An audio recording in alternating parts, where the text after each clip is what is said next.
Hier, j'étais encore un enfant de bohème. Je reniais les lois qui trop nous encadraient. Je savais simplement écrire les mots « je t'aime » et les mettre à tout temps, sauf à l'imparfait. Cette chanson, composée en 1988 par Gérard Vermont, est-elle encore d'actualité? Gérard vient de sortir un nouvel album. WAP Radio a rencontré ce poète, crooner, pour le connaître mieux. Gérard, emporte-nous dans ton univers. Commençons par commencement. Gérard, êtes-vous berrichon?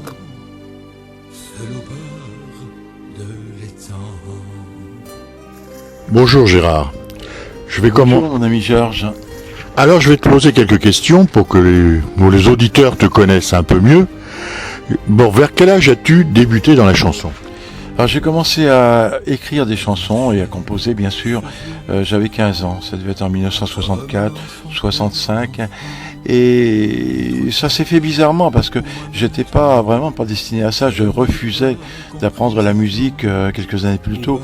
Mes parents voulaient m'inscrire à une école de musique et j'avais refusé parce que ils me faisaient écouter Luis Mariano, Tino Rossi, André Verschuren, et vraiment ça me plaisait pas. Je me disais c'est ça la musique, je ne veux pas, ça m'intéresse pas.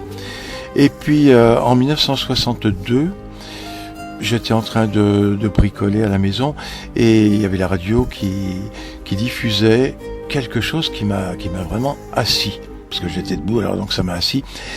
C'était Johnny qui chantait Retiens la nuit. Et je me suis dit, tiens, il chante pas comme les autres celui-là. Et vraiment, là, j'ai eu un choc. Et après, ma première idée, c'était vraiment d'écouter bien sûr d'autres choses, parce que j'ai écouté d'autres choses. Bon, je suis resté en dehors du musette et puis des marches militaires, mais j'ai écouté beaucoup de choses que j'ai trouvées très très bien. Et voilà, puis j'ai fini par me dire, après tout, je pourrais peut-être écrire. J'ai demandé à mes parents de m'acheter une guitare, ce qu'ils ont fait. Et voilà, puis ça a commencé comme ça. Bien, parfait. Alors Gérard, mais quel est ton chanteur dans ta carrière qui t'a le plus marqué? Je pense que c'est Johnny, bien sûr. Il y a des tas de gens qui m'ont marqué. Je me suis beaucoup intéressé à Brassens dans les années 70. J'ai été très très impressionné par Ferrat, Que serais-je sans toi, puis certaines chansons comme Pauvre Boris, qui sont pas forcément des grands standards du poète. Et Charles Aznavour aussi m'a énormément impressionné. Charles Aznavour, c'est quelqu'un. Donc des tas de gens m'ont influencé, je vais dire. Je suis un enfant du rock, mais j'aime la belle chanson et puis j'aime bien les chansons plus entraînantes. Mais quand il y a des textes, j'attache beaucoup d'importance aux textes. Oui, on s'en rend compte en écoutant tes chansons. Je crois que tu es natif du Berry. Eh oui, Georges, nul n'est parfait. Évidemment. Alors donc, tu as vu le jour où? J'ai vu le jour à Saint-Marcel, à côté d'Argenton-sur-Creuse, en 1949, par une nuit d'avril, entre le 1er et le 2 avril, une nuit où il paraît-il il y avait des giboulées, de la neige, de la pluie, enfin une nuit de tempête, voilà, nous allons dire. Eh bien, je vois que ça change pas. Aujourd'hui, ce serait plutôt un jour de froid. Mais enfin, bon. Alors donc, Gérard, tu te déplaces dans toute la France. Tu fais des galas un peu partout. Si tu nous en parlais un petit peu. Même à l'étranger. Je vais beaucoup au Portugal, je vais au Canada, je vais en Belgique, j'aime bien l'étranger, bien sûr, mais bon. Je suis né en France et la France, je trouve que c'est quand même un très beau pays. Merci Gérard. Mais donc, quand tu vas à l'étranger, est-ce que tu vas aussi en Bretagne? Oui, mais j'y vais en France, en Bretagne. Ah bon, tu as fait le bien avec les Bretons. Bon, donc c'est formidable. Alors donc, je crois que, je suis même sûr d'ailleurs que tu viens de sortir un nouvel album. Et je serais curieux de savoir combien tu as sorti d'albums depuis ta carrière. On doit en être au 12e ou au 13e, je sais pas. Mais enfin, dans ces chiffres-là, il y en a plus de 10, en tout cas, c'est sûr.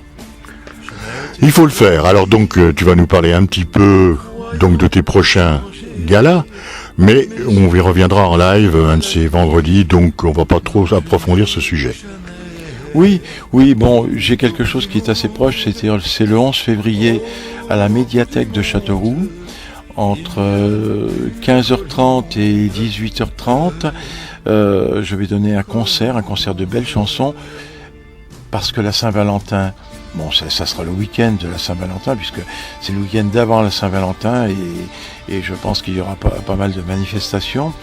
Et comme j'ai beaucoup dans mon répertoire, beaucoup de chansons d'amour, donc voilà, donc je donnerai un récital en images, et puis bien sûr avec un son qui sera meilleur que la dernière fois, parce que à la médiathèque de Châteauroux, ils ont sonorisé, enfin.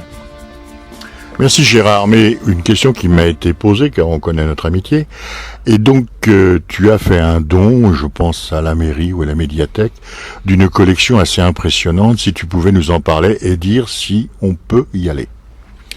Oui, je pense qu'on pourra y aller, parce qu'actuellement ils sont en train, ils ont bien sûr tout relevé, tout l'ensemble, parce qu'il y avait, 7-8 000 pièces.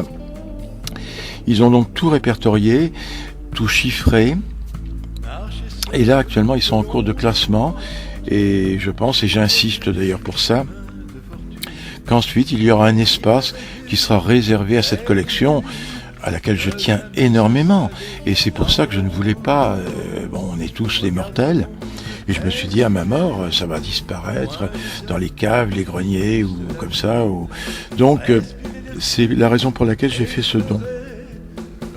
Eh bien, merci Gérard. Tu vois, ça nous permet quand même de nous rendre compte de l'importance de ta carrière musicale et donc de poète, car on ne peut pas dire autrement, tu es un grand poète. Et donc, ça nous fait plaisir de t'avoir eu aujourd'hui. Alors maintenant, tu pourrais nous dire, donc, tu prépares un autre album, je crois, et nous en parler peut-être un petit peu. J'ai toujours plusieurs albums en cours, puisque j'ai à peu près une centaine de chansons qui sont enregistrées et que je mettrai tôt ou tard sur un album. Dans le prochain album, le prochain album sortira pour la fête des mères. Il sortira donc un petit peu avant la fête des mères, hein, et on m'a demandé d'enregistrer une version soft, je précise bien soft, de Maman la plus belle du monde, parce que les versions que j'ai entendues en français, ce sont des versions où on voit que les chanteurs ont une grande voix, mais moi ça ne m'émeut pas. Donc j'ai fait une version tout en douceur, avec un piano extraordinaire, puisque c'est Dominique Lossa derrière, parce que vraiment il joue très très bien.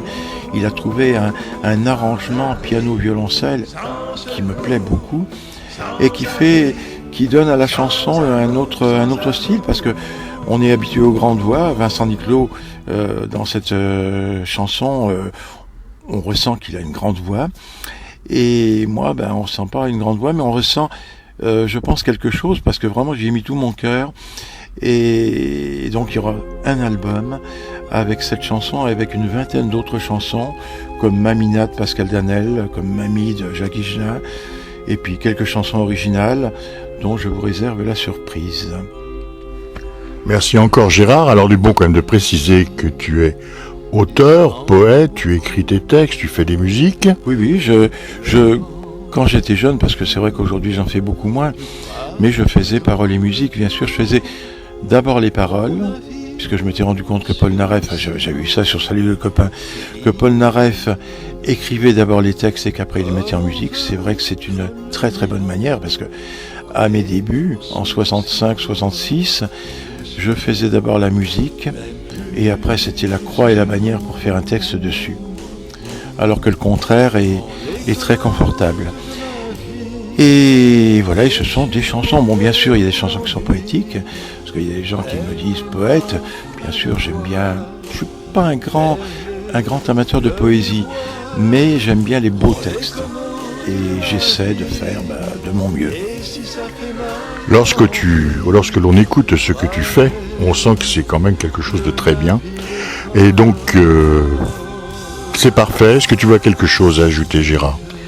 Non, je vous souhaite un bon week-end et une très bonne Saint-Valentin à toutes et à tous. Et puis j'espère vous voir prochainement lors d'un de mes concerts. Merci Gérard, OAP Radio te remercie. Et donc, n'oubliez pas que le 10 février, Gérard sera en live le vendredi soir. Et il a quelque chose peut-être à ajouter ?